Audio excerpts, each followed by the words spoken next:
হযরত দাউদ আলাইহি ওয়াসাল্লাম ছিলেন একজন ন্যায়পরায়ণ বাদশাহ। পৃথিবীর 2/3 তার রাজত্বের অন্তর্ভুক্ত ছিল। আল্লাহ তাআলা হযরত দাউদ আলাইহি ওয়াসাল্লামকে অনেক অলৌকিক ক্ষমতা, বিপুল ধন সম্পদ এবং সুমধুর কণ্ঠ দান করেছিলেন। একবার হযরত দাউদ আলাইহি ওয়াসাল্লাম সমুদ্র তীরে বসে আল্লাহর ইবাদতে মগ্ন ছিলেন। যখন তিনি তার সুমধুর কণ্ঠ দিয়ে জাবুর কিতাব তেলাওয়াত করছিলেন, তখন সমুদ্রের মাছ, বনের জীবজন্তু, পাহাড় পর্বত, এমনকি পাখিরাও সেই স্থানে এসে মুগ্ধ হয়ে কিতাব তেলাওয়াত শুনত। হযরত দাউদ আলাইহি ওয়াসাল্লাম এর সুমধুর কণ্ঠের তেলাওয়াতের আওয়াজ 40 মাইল পর্যন্ত পৌঁছাত। সেই যুগে সমুদ্র স্থানে একদল বনী ইসরাইল লোক বাস করত।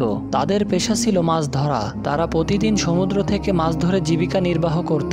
একদিন হযরত দাউদ আলাইহি ওয়াসাল্লাম তার ইবাদতখানায় বসেছিলেন। তখন মহান আল্লাহ রব্বুল আলামিন এক গায়েবী আওয়াজের মাধ্যমে তাকে জানিয়ে দিলেন, হে দাউদ, তুমি তোমার উম্মতকে বলে দিও, আমরা শনিবারের দিন আল্লাহর ইবাদত করব এবং সমস্ত ব্যবসা বাণিজ্য ও মাছ ধরা থেকে বিরত থাকব।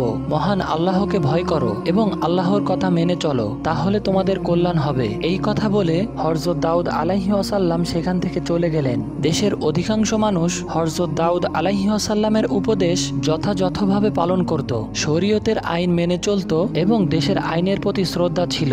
কিন্তু সমুদ্র স্থানের একদল বনী ইসরায়েলের লোকেরা ছিল যারা প্রথম দিকে শরীয়তের আইন মেনে চলত, কিন্তু পরবর্তীকালে বিভিন্ন চালাকি পন্থা অবলম্বন করত। শনিবারের দিন আল্লাহর ইবাদত করার জন্য সবাই দলে দলে চলে গেল, কিন্তু বনী ইসরায়েলের কিছু সংখ্যক লোকেরা ইবাদতখানায় না গিয়ে লুকিয়ে লুকিয়ে সমুদ্রের তীরে হাজির হলো। তারা দেখলো শনিবারের দিন সমুদ্রের তীরে প্রচুর পরিমাণের মাছ এসে আপনা আপনি ডাঙায় উঠে পড়ছে। এটা দেখে তাদের মনে মাছ ধরার লালসা জেগে উঠল। তারা বলতে লাগলো, সপ্তাহে আর কোনোদিন এমন মাছ দেখা যায় না, তাই শনিবারের দিন আমাদের মাছ ধরা উচিত, তাহলে সপ্তাহে আর কোনোদিন আমাদের মাছ ধরার দরকার হবে না। তখন অপর একজন বলল, কিন্তু কিভাবে? তারপর ওই ব্যক্তি বলল, সমুদ্রের তীরে আমরা কিছু জাল পেতে রাখবো এবং পরের দিন এসে ওই মাছগুলো ধরে নিয়ে যাব। এই কথা বলার পর তারা বাড়ির দিকে রওনা হলো। অতঃপর এই পরিকল্পনা অনুসারে তারা কাজ শুরু করে দিল। আল্লাহর আইন অমান্য করে তারা এভাবেই মাছ ধরতে লাগলো। তারা দেখলো আল্লাহর পক্ষ থেকে কোনো বিপদ আসেনি, তাই তাদের সাহসও বেড়ে গেল। এরপর অনেকদিন তারা এভাবেই মাছ ধরে এবং তারা প্রচুর সম্পদের মালিক হয়ে গেল। অপরদিকে এই বংশের অনেক লোক ছিল যারা শরীয়তের আইন মেনে চলত এবং মহান আল্লাহ রব্বুল আলামিনকে ভয় করে চলত। তাই তারা একদিন ওই লোকগুলোর কাছে হাজির হলো এবং বলল, প্রিয় ভাইয়েরা, আপনারা শনিবারে মাছ ধরা বন্ধ করুন, কেননা মহান আল্লাহ তাআলা ওই দিনটিকে আমাদের ইবাদতের জন্য নির্দিষ্ট করে দিয়েছে। এই হুকুম অমান্য করলে আপনাদের উপর বিপদ নেমে আসতে পারে। তখন ওই দলের একজন নেতা তাদের উদ্দেশ্য করে বলল, শরীয়তের সঙ্গে মাছ ধরার কি সম্পর্ক? এই ধরনের আদেশ কোনো নবীর জামানায় দেখা যায়নি, এই কথার কোনো যুক্তি নেই। অতঃপর এই হুকুম আমরা মানতে পারবো না। শনিবারের দিন আমরা প্রকাশ্যে মাছ ধরব। তবে হযরত দাউদ আলাইহি ওয়াসাল্লাম যদি এর কোনো অকল্যাণের দিক দেখাতে পারেন, তবে আমরা এটা মেনে নেব। অতঃপর তোমরা যাও এবং এই বিষয়কে নবীকে জিজ্ঞেস করে এসো। এরপর কয়েকজন লোক হযরত দাউদ আলাইহি ওয়াসাল্লাম এর নিকট হাজির হলেন এবং তার সাথে তর্ক বিতর্ক শুরু করলো। তখন হযরত দাউদ আলাইহি ওয়াসাল্লাম বললেন, আল্লাহ তাআলা তোমাদের লোভ লালসা থেকে দূরে থাকার জন্য শনিবারের দিন মাছ ধরার জন্য নিষেধ করেছেন। অতঃপর শনিবারের দিন মাছ ধরা থেকে বিরত থাকো, তোমাদের জন্য কল্যাণ বলেই আমি মনে করি। বনী ইসরায়েলের লোকেরা হযরত দাউদ আলাইহি ওয়াসাল্লাম এর কথা শোনার পর তাদের নেতার কাছে গিয়ে সবকিছু খুলে বলল।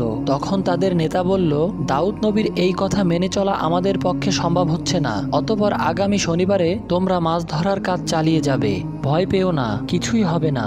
এর আগেও আমরা মাছ শিকার করে প্রচুর ধন সম্পদের মালিক হয়েছি। অতঃপর আমার কথা শুনে চলো, তোমাদের ভবিষ্যতে অনেক লাভ হবে। এই কথা শোনা মাত্রই সেখানে থাকা বনী ইসরায়েলরা আনন্দে আত্মহারা হয়ে পড়ল। অতঃপর পরের দিন শনিবারে মৎস্যজীবীদের মধ্য থেকে মাত্র কয়েকজন আল্লাহর ইবাদত করার জন্য হযরত দাউদ আলাইহি ওয়াসাল্লামের নিকট হাজির হলো, কিন্তু বেশিরভাগ মৎস্যজীবী হযরত দাউদ আলাইহি ওয়াসাল্লামের কথা অমান্য করে সমুদ্রের তীরে মাছ ধরতে চলে গেল। তারা সারাদিন আনন্দ করে মাছ ধরলো এবং সেগুলোকে বিক্রি করে অনেক টাকা উপার্জন করলো। রাতের বেলায় তারা সবাই নিজের বাড়ি ফিরে আসলো। পরের দিন ভোরবেলায় যখন কয়েকজন লোক ইবাদত করার জন্য যাচ্ছিল, তখন তারা দেখলো পুরো এলাকায় একেবারে নিস্তব্ধ। এটা দেখে একজন আরেকজনকে জিজ্ঞাসা করলো, আচ্ছা বলুন তো ভাই, আজকে এত নীরব কেন? কি হয়েছে? আজকে কি মাছ ধরতে যাবে না? তখন অপর ব্যক্তিটি বলল, আমিও তো কিছু বুঝতে পারছি না। অন্যদিন সকল জেলেরা হইচই করে মাছ ধরতে যায়, কিন্তু এত নিস্তব্ধ কখনো আমরা দেখিনি। চলুন আমরা সেখানে গিয়ে দেখি। এই বলে তারা সবাই পাশের বাড়ির ভিতরে চলে গেল। সেখানে গিয়ে তারা যা দেখলো সেটা দেখার পর তারা হতবাক হয়ে পড়ল। তারা দেখলো একদল বাদর মাটিতে পড়ে কাতরাচ্ছে।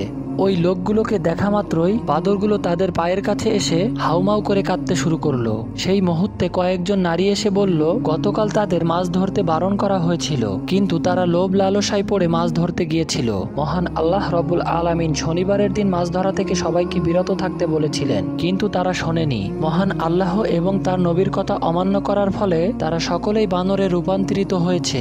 এখন যদি আপনারা হযরত দাউদ আলাইহিস সালামের নিকট গিয়ে ক্ষমা প্রার্থনা করেন, তাহলে হয়তো আপনারা জীবন ফিরে পেতে পারেন। তখন ওই লোকগুলো বলল, সময় থাকতে তারা এই সব বিষয়গুলি খেয়াল করেনি, এখন আমাদের কিছু বলার নেই, তবুও আমরা হযরত দাউদ আলাইহিস সালাম এর নিকট গিয়ে বলবো। এই বলে তারা সেখান থেকে চলে গেলেন। তখন একদল লোক হযরত দাউদ আলাইহিস সালাম এর নিকট গিয়ে সমস্ত ঘটনাগুলো খুলে বললেন, হে আল্লাহর নবী, তাদেরকে ক্ষমা করে দিন এবং তাদেরকে আবারও মানুষের রূপে ফিরিয়ে দিন। তখন হযরত দাউদ আলাইহিস সালাম বললেন, ক্ষমা করার মালিক মহান আল্লাহ রব্বুল আলামিন। যদি মহান আল্লাহ তাআলা চান তাহলে তিনি ক্ষমা করতে পারবেন। অনেক তাফসীরকারীদের বর্ণনা অনুযায়ী এই বাদরগুলি মাত্র 3 দিন বেঁচে ছিল, এরপর তাদের পুরো জাতি ধ্বংস হয়ে যায়। আর যারা আল্লাহর ভয় করেছিল এবং হযরত দাউদ আলাইহিস সালাম এর কথা মেনেছিল, তাদের কোনো কিছুই হয়নি। অতঃপর তারা সুখে শান্তিতে বসবাস করতে লাগলো।